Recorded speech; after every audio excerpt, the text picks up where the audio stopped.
A black man is handcuffed on a quiet southern street, his arrest driven by prejudice. In court, he reveals a shocking truth that leaves officers pale and the world stunned. What happened next exposed deep injustice and changed everything. But let's start at the beginning. The streets of the small Georgian town buzzed with life as midday shoppers strolled past boutiques and cafes, the air filled with the hum of conversation and the occasional honk of a car horn. Among the crowd, Harold Weston stepped out of a quaint corner cafe, his tailored charcoal suit impeccable and his polished shoes clicking against the sidewalk. He clutched a leather folder tightly, its contents vital to his work, a career he had spent decades building. At a glance, Harold exuded success and confidence, yet his calm demeanor masked an awareness of the weight his presence carried in a town where old prejudices still lingered. Across the street, officers Jim Randall and Peter Green stood near their patrol car. Jim, tall and broad-shouldered with a sharp jawline, watched Harold intently. His partner Peter, younger and visibly less sure of himself, followed Jim's gaze.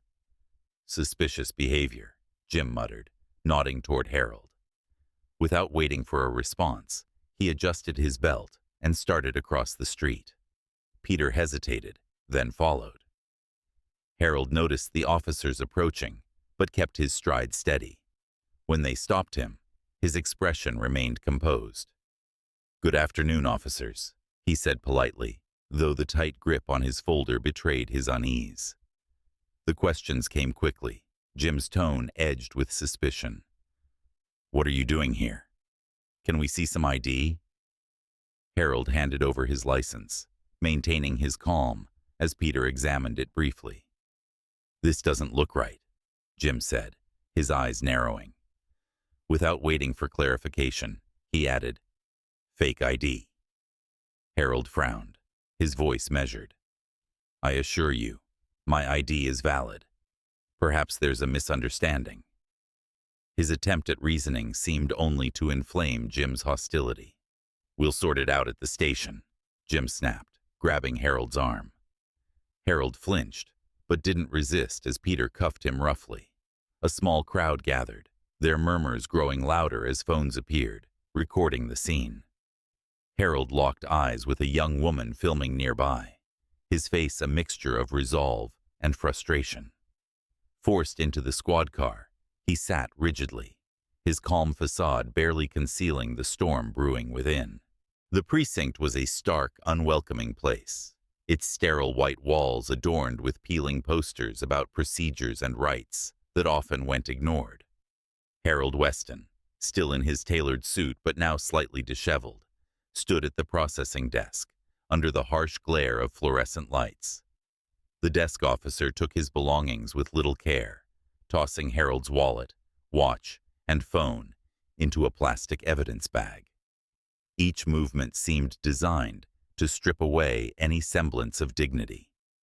Nearby, Jim Randall leaned against the counter, his arms crossed, and a smirk tugging at his lips. "You know, these uppity types always think they're smarter than everyone else," he said, loud enough for Harold to hear. Peter Green chuckled nervously, his laughter tinged with discomfort, but he didn't object. "Yeah, bet he thought we'd just let him walk away," Peter added, his words laced with thinly veiled prejudice. Harold met their words with a steely calm. "I'd like to speak to my lawyer now," he said, his voice steady but firm. His request was met with mock surprise from Jim. "A lawyer? Sure, we'll get right on that," Jim said sarcastically, making no effort to follow through. Harold waited, his silence a quiet act of defiance, but his patience was tested as minute after minute passed with no action.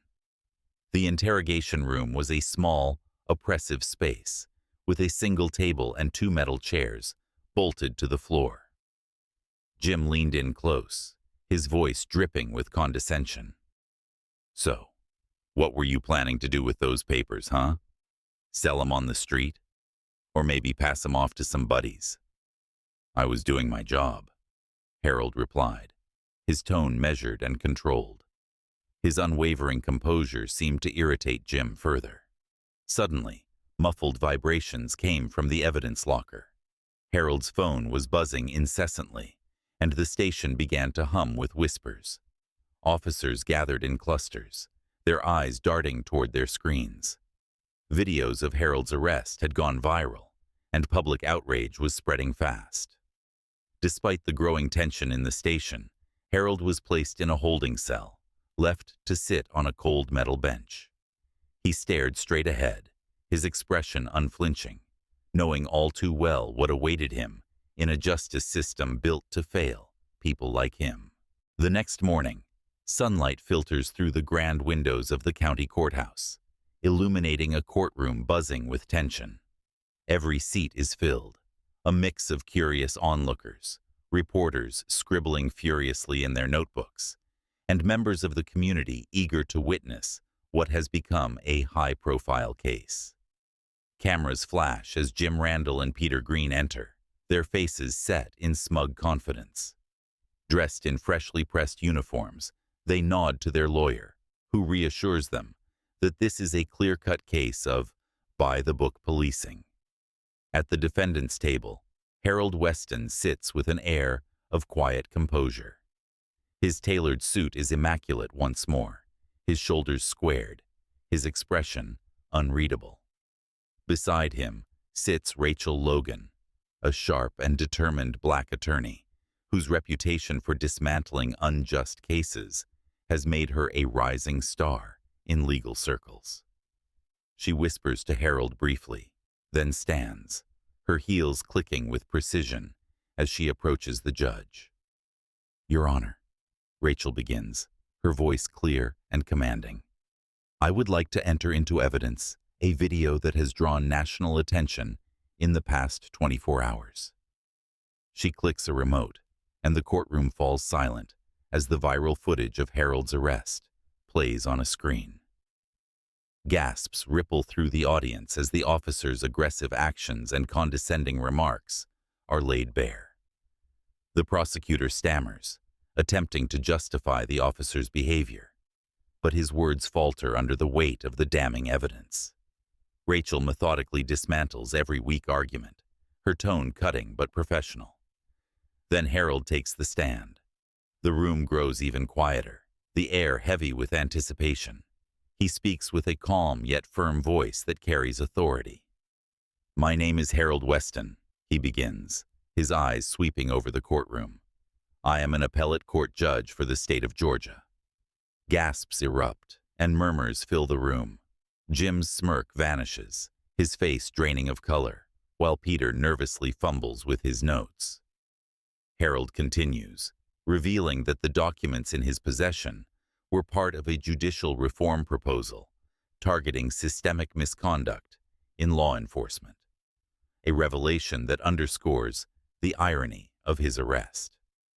The judge presiding over the case wastes no time. "Mr. Weston, you are free to go," he declares firmly, adding, "This court will launch an immediate inquiry into the actions of officers Randall and Green." The room erupts into applause as Harold rises, his dignity intact, while the officers sit in stunned silence. Their careers, the fallout is immediate and seismic. By the end of the day, Jim Randall and Peter Green are placed on suspension, pending a full internal investigation. News outlets across the country plaster their faces on headlines, labeling them as symbols of racial profiling and systemic abuse of power. Viral videos of the arrest circulate alongside passionate editorials, and hashtags demanding justice trend across social media platforms. Meanwhile, Harold Weston's life is transformed overnight. His calm composure and unassailable dignity in the face of injustice make him a rallying figure for those demanding change. His name becomes synonymous with the fight for justice, and he reluctantly steps into the spotlight as the voice of a burgeoning movement for police reform. At a hastily arranged press conference, Harold stands tall, the steps of the courthouse crowded with reporters and supporters holding signs. Cameras click and microphones buzz as he addresses the crowd. "What happened to me is not unique," he says, his voice steady but charged with emotion. "I am not the exception. I am the example of what happens every day to people who don't have the privilege of a platform like mine. This is not just about me. It's about all of us." His words echo across the country, resonating deeply. In the days that follow, protests erupt in cities nationwide. Crowds gather with signs demanding accountability, their chants calling for an end to racial profiling and systemic bias. Communities march in solidarity, fueled by Harold's bravery and conviction. Back in his chambers, Harold is greeted by his staff with a standing ovation, their applause filled with admiration and gratitude. As he sits at his desk, the weight of the last few days settles on his shoulders. The folders and briefs before him are a stark reminder of the work still to be done. Looking out the window at the city below, Harold reflects on the journey ahead. This fight, he knows, is far from over. But now, with the world watching, there is hope, a hope that change, long overdue, might finally be within reach.